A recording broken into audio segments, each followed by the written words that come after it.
The air in Washington felt heavier than usual that week. It wasn't the summer humidity or the faint tang of exhaust from the endless line of black SUVs idling outside the West Wing. It was something else, something unspoken, the way aides kept their voices low, the way eyes darted in hallways as if every shadow had ears. The Epstein files had cracked open again, and this time the splinters were finding their way into the heart of the administration. Vice President JD Vance was pacing in his office, jacket off, tie loosened, the floor beneath his desk littered with shredded drafts of talking points. He'd been told to stay calm and project unity, the kind of advice you get from people who have no idea how close you are to falling apart.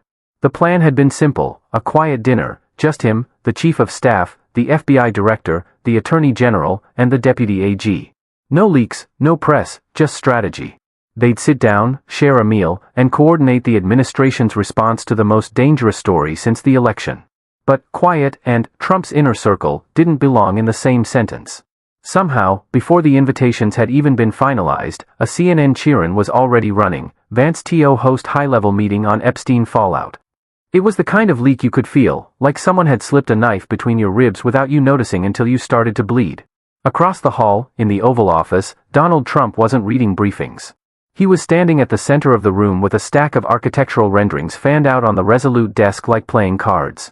His eyes lit up with that familiar mix of self-satisfaction and restless distraction. It's going to be the biggest ballroom in the world, he was saying to no one in particular. 90,000 square feet. Gold inlays, crystal chandeliers, Corinthian columns. People will come from all over just to see it. Presidents in the past? They didn't have vision. I do. A young aide, fresh enough to still believe in the concept of public service, tried to interject. Sir, there's a lot of press about the Epstein situation. Vice President Vance is. Vance? Trump cut him off, like the name was both familiar and irrelevant. Yeah, he's great. But have you seen the ceiling molding we're talking about here? Stunning. Absolutely stunning. In the first term, I said if I ever got another shot at this job, I'd do a ballroom. And now? We're doing it. First term was busy, running the country, you know. This time I've got flexibility. The words hung in the air, as though he'd accidentally admitted something no one was supposed to hear. Running the country, past tense. Like it was already over. Down the street, the press corps smelled blood. Every outlet was running some variation of the same headline: White House faces internal turmoil over Epstein fallout. Talk show hosts circled the scandal like vultures, dissecting every rumor, every expression caught on camera. By mid-morning, Vance Strategy Dinner was trending above the stock market and the war overseas. In the Situation Room, Tulsi Gabbard, now serving as Director of National Intelligence, sat stiffly at the far end of the table, watching the Vice President rub his temples. She'd already given Trump the facts. There was no credible evidence Iran was developing a nuclear weapon. The president had waved it away like a mosquito, insisting she was wrong. Then he'd walked into the press briefing and announced that his intelligence community didn't know what they were talking about. If Vance noticed the insult, he didn't say. He was too busy counting how many landmines surrounded him, each one labeled Epstein. That afternoon, a reporter lobbed the question that would detonate the first of them. Mr. President, your vice president is hosting a private dinner tomorrow with senior officials to discuss the Epstein files. Do you support this meeting? Trump blinked, caught off guard, his eyes flicking sideways to where Vance stood just out of frame. Is he working on what? I don't know, Trump said, shrugging like a man who'd just been asked to recall a distant acquaintance. I could ask you that question. I don't know of it, but here's the man right here. Vance's smile was polite, but his pulse thudded in his ears. In that moment, he understood why so many before him had fallen. You could spend months cleaning up Trump's messes, defending him, shielding him from his own words, and it wouldn't matter. One sideways shrug, and you were alone. By evening, the meeting was officially postponed indefinitely. The optics were too dangerous, the press too eager. Still, the calls kept coming, from donors, from surrogates, from panicked senators who wanted to know what was really in those files. Vance stopped answering. He sat in the dark, the glow of his desk lamp throwing sharp shadows across the room, wondering when exactly he'd traded his own instincts for someone else's survival plan. Meanwhile, in a gilded private dining room 2 floors above, Trump was holding court over a plate of Big Macs and Diet Coke, regaling a table of wide-eyed guests with his vision for the new grotto that would adjoin the East Wing. We've never had a president good at grottos, he said proudly, as though it were a campaign promise fulfilled. But I am. Out there, in the rest of the world, the storm was building. Protesters gathered outside the White House gates, their chants rising over the hum of the city. Networks rolled live coverage well into the night, anchors warning that the scandal could eclipse everything else on Trump's agenda. Inside, Trump flipped channels, searching for one that showed the ballroom renderings instead. If you've ever watched a political train wreck in real time, if you've ever felt that knot in your gut as the camera catches the exact moment someone realizes they've been betrayed, you know this story isn't slowing down. And if you want to see how deep this spiral goes, how the cracks widen until the whole thing collapses, make sure you're subscribed right now. Trust me, you're not going to want to miss what's coming. Because while the cameras focused on the grand promises and the gold-plated ceilings, the real game was happening behind closed doors. And in that game, loyalty was just another currency, one that could be spent, traded, or stolen, depending on who was sitting across from you at the table. The call came just after midnight. No name on the display, just a block number and a voice low enough to make him lean in. "The files are moving," the caller said. "If you want to see them before they disappear, you have 12 hours. Vance didn't speak, didn't ask who it was. He just stared at the city lights beyond his window, knowing that whatever choice he made next would decide more than his career. Somewhere in the distance, sirens wailed. The ballroom could wait. The grotto could wait. The storm was here. The line went dead before Vance could speak. For a long moment, he sat perfectly still, as though moving might shatter whatever fragile thread had just been tossed his way. The city outside was a blur of blinking lights and restless motion, but inside his office, the air was motionless. He could almost hear the ticking of the clock on the wall, each second pushing him toward a decision he wasn't ready to make. Downstairs, the West Wing corridors were quieter than usual. Most of the day's staff had gone home, leaving behind the graveyard shift, security agents, overnight schedulers, and the unlucky aides whose jobs demanded sleepless vigilance. But even in the quiet, there was a hum, a kind of pressure in the air, the unspoken awareness that something was moving beneath the surface. In the map room, Tulsi Gabbard was hunched over a secure laptop, her fingers drumming a slow rhythm on the table. She'd received her own call earlier that evening, though hers had been less cryptic, a warning from an old contact at Langley that the president's name wasn't the only one flagged. Her first instinct had been to loop in the FBI director, but then she'd stopped. Information was leaking faster than they could patch it, and the fewer people who knew exactly what was in those files, the better her own chances of survival. In the Oval Office, Trump was still awake, lounging in a custom leather chair, the flicker of the television casting shadows across his face. On screen, a late-night panel was dissecting the Vance strategy dinner like a crime scene. "It's unprecedented," one commentator was saying. A sitting vice president planning a private meeting with the top legal minds in the country to discuss a politically explosive scandal, and the president claims he didn't even know about it. Trump's expression shifted from mild amusement to something sharper, more calculating. He didn't like being portrayed as out of the loop. It made him look weak, and weakness was unacceptable.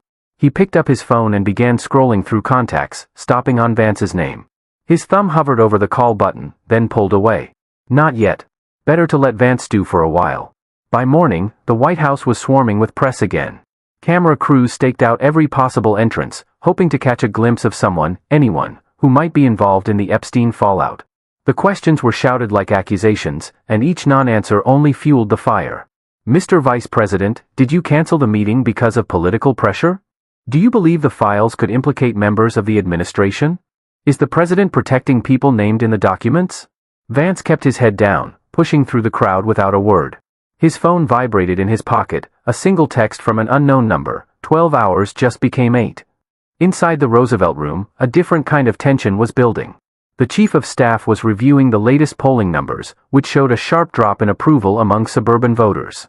The attorney general was arguing with the deputy AG about how to handle subpoenas that were expected to land within days. The FBI director, stone-faced and silent, tapped his pen against a legal pad as though counting down the beats until he could walk out of the room. They all knew what was happening, even if they wouldn't say it out loud. The administration was losing control of the narrative. And once you lost the narrative, you lost everything. At noon, Trump strode into the room without warning. Conversations died instantly. He glanced around, smiling like he'd just walked into a surprise party. "So," he said, clapping his hands together, "who's working on this? Epstein thing? Anybody? No? Okay, great. Listen, I've been thinking, the grotto should have a waterfall. A big one. Classy." The silence that followed was suffocating. Finally, the Attorney General cleared his throat. "Mr. President, with respect, there are pressing matters." "Pressing matters?" Trump repeated, his smile hardening. "You think I don't know what's pressing? I know exactly what's pressing. What's pressing is making sure this administration doesn't look like a bunch of amateurs. And right now, he let the sentence hang in the air. Right now, it doesn't look good. When he left, no one moved for several seconds. It was as if they were all waiting for some unspoken signal that it was safe to breathe again. But the signal never came. That evening, Vance received another call, this time from someone he recognized. A journalist he'd known for years, someone he trusted enough to believe when they said, "I've seen the list. It's worse than you think. And it's not just names. There are dates, places, timelines." Vance's hand tightened around the phone. How much of it is real? There was a pause, and then, enough. He hung up without saying goodbye. The clock was still ticking, and now it was louder than ever. Somewhere in the city, someone was deciding which pieces of the truth to release, and which to bury. And Vance knew, with a sinking certainty, that once those pieces hit the airwaves, they would cut in every direction. Far above the city streets, in the private residence of the White House, Trump poured himself a Diet Coke and stared out at the darkened South Lawn. In his mind, the ballroom was already finished, the chandeliers glittering under 1,000 lights, the cameras flashing as he made his grand entrance. The scandal outside those walls was just noise, something to be outlasted, like bad weather. But in the quiet corners of the West Wing, the storm was no longer coming. It was here, and it was only getting stronger. It began before dawn. The city was still half asleep, but the sky over the Potomac carried that strange, dim light that makes everything look like a photograph from another time.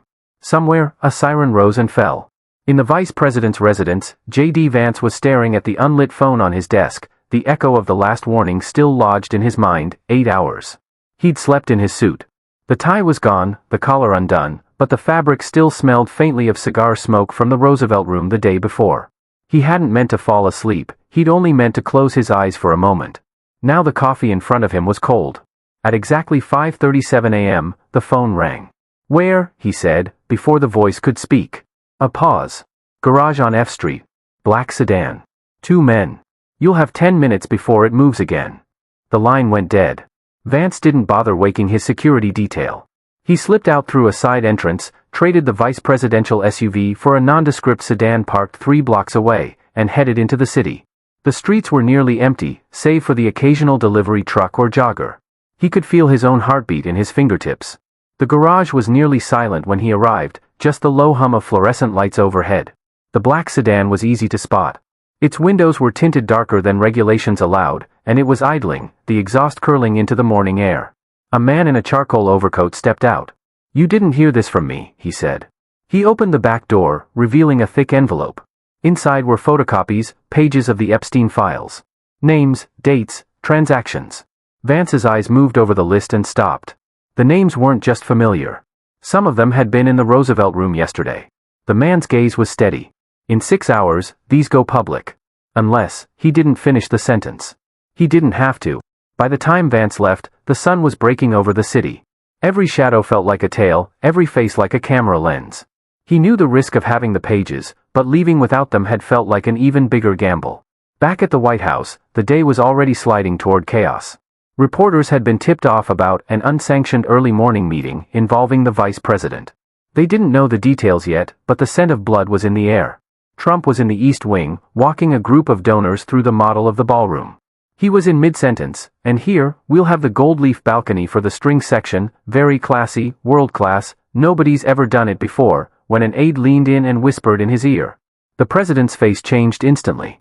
His smile froze, his eyes narrowed, and his free hand tightened on the edge of the display table. "Find him," Trump said quietly. "Now." By mid-morning, the strategy dinner was back on, but not the way Vance had planned it. Trump had summoned the same list of attendees, only now it was clear the purpose wasn't to coordinate a response. It was to find out who was leaking. They met in the cabinet room, the blinds drawn, Secret Service at the doors. Trump sat at the head of the table, the renderings of the ballroom nowhere in sight. "Someone in this room," he began, "is not loyal. And we're going to fix that. Today." The FBI director glanced at the Attorney General. The AG looked at Vance. No one spoke. Trump leaned forward, his voice dropping to something almost conspiratorial. "They want to take me down. They think they can use this Epstein nonsense to do it. But here's the thing, it's not going to work. Because I know who my friends are. And I know who isn't my friend." It wasn't a conversation. It was a performance, and everyone in the room knew it. Half an hour in, a comms aide slipped in with a tablet. "Sir, you're going to want to see this." On the screen was a headline from one of the biggest networks: exclusive, partial Epstein files leak, names include senior administration officials. Beneath it were the first blurred excerpts of the documents. The names weren't visible yet, but the implication was enough. Trump's gaze swept the room. "Congratulations," he said. "One of you just started a fire you can't put out." Vance felt the weight of the envelope in his jacket pocket. He knew the leak hadn't come from him, not yet, but he also knew the others in the room would assume the worst. And in politics, perception was everything. That afternoon, a press conference was hastily arranged. The president took the podium, flanked by Vance and the rest of the senior team. His tone was defiant, dismissive. "This is a hoax," he declared. "Put out by the Democrats. Total fiction. We're not even thinking about it. We're working on real things, important things, like rebuilding the White House, which frankly has been neglected for years." He pivoted seamlessly into describing the ballroom again, as though the scandal was just an annoying sidebar to his vision of crystal chandeliers and gold columns. Cameras clicked, reporters shouted, but Trump's focus was elsewhere. When it was over, Vance stepped off the stage and into the crush of aides. Tulsi Gabbard caught his arm. "We need to talk," she said. They met in a secure room 2 floors below. She didn't waste time. "There's another list. The one in your pocket? That's just the preview. The real file has over 200 names. And someone's already selling access." Vance stared at her. "Selling? To who?" Her eyes held his. "Everyone." Outside, the press was already dissecting the conference, looping footage of Trump's smirk, Vance's stiff posture, the Attorney General's nervous glances. In the West Wing, the walls felt like they were closing in. By nightfall, protesters had gathered again, louder this time, their chants echoing through the streets. In the residence, Trump closed the curtains and turned up the television. On screen, the headlines rolled by: "Administration in turmoil, ballroom dreams, political nightmares, Epstein files threaten to engulf White House." Somewhere in the city, the full list was changing hands. And for the first time since this began, Vance realized the leak wasn't just a threat to the presidency. It was a threat to every single person in that room, himself included. The ballroom could glitter in his mind all it wanted. Outside, the storm was breaking for real now. The Oval Office felt like a pressure cooker that had been left on too long. The curtains were drawn, the lights low, and every face around the table carried the tight, twitchy energy of people who had been awake for far too many nights. Phones buzzed in pockets, aides whispered updates into ears, but no one dared speak too loud. Not with him in the room. Trump sat at the head of the table, leaning forward with both hands planted like he was holding the room hostage with his sheer presence. His hair looked thinner in the dim light, his eyes darting with the restless speed of someone who had been scrolling headlines and reading conspiracies all night. "They think they've got me," he said, voice low but sharp. "They think they've cornered me. But they don't understand. I am the corner." Nobody moved. The weight of his words was almost theatrical, except everyone in the room knew this wasn't theater. This was a man convinced the world was a chessboard, and every person here was either a pawn or a sacrifice. Down the table, Vance cleared his throat. "Mr. President, the leak about the Epstein file." Trump slammed a hand down so hard the glasses rattled. "We don't say his name in this room. Not until we have a plan." A beat of silence. Then, leaning back, he smiled, that unsettling, slow curl of the lips that was less charm and more threat. "And I do have a plan." What followed was less a plan and more a performance. He outlined a bizarre counteroffensive, obscure lawsuits, obscure accusations, late-night press calls, and, to everyone's horror, an impromptu truth rally inside the East Room. Cameras. Lights. "Me at the podium," he said, eyes alight. "We'll take the fight to them." No one dared point out that them seemed to be half the government and most of the press corps. By the time the rally began, the East Room had been transformed into something between a campaign stage and a fever dream. Gold drapes. Oversized flags. Rows of reporters corralled like cattle. The air was electric with tension, as if everyone here knew they were about to watch something historic, or catastrophic. The doors burst open. Trump strode in, not with the slow, measured gait of a statesman, but like a man entering a prize fight. His hands were already up in mock defense, grinning at imaginary blows.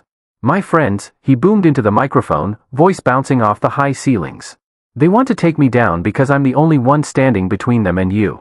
The speech was wild even by his standards, part victim, part warrior, part late-night infomercial. He talked about hidden enemies inside the FBI, secret truth tapes that would shock the world, and a ballroom event that would prove his innocence. It was less a rebuttal and more a dare. And then came the moment no one in the room would forget.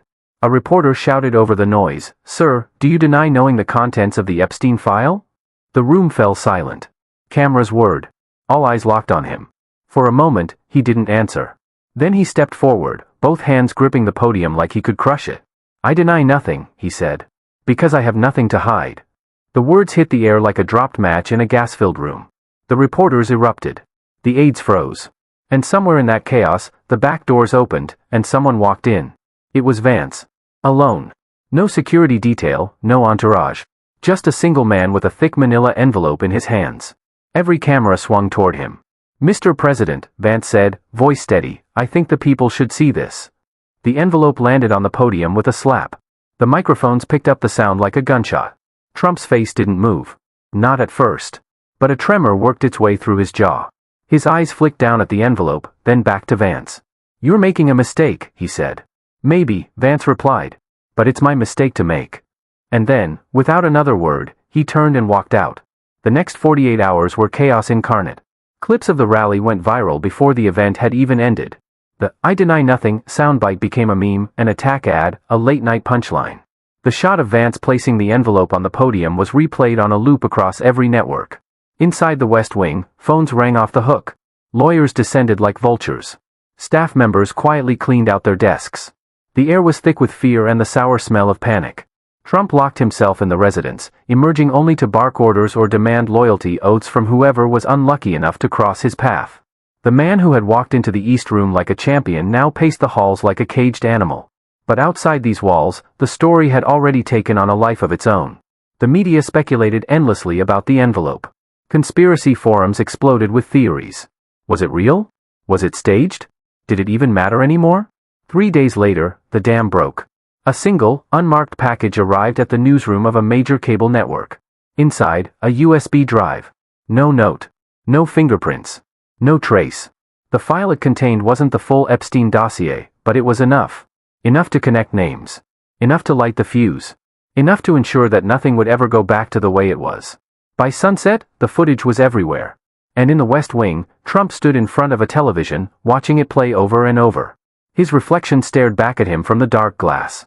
"They think this is the end," he murmured, almost to himself. "But endings are just beginnings in disguise." He smiled then, a small, cold smile. The kind that didn't reach the eyes. And somewhere deep inside, he knew the truth, the story wasn't over. It was just shifting into a new act. If you've been with me through this whole storm, you already know, the next chapter will be even darker.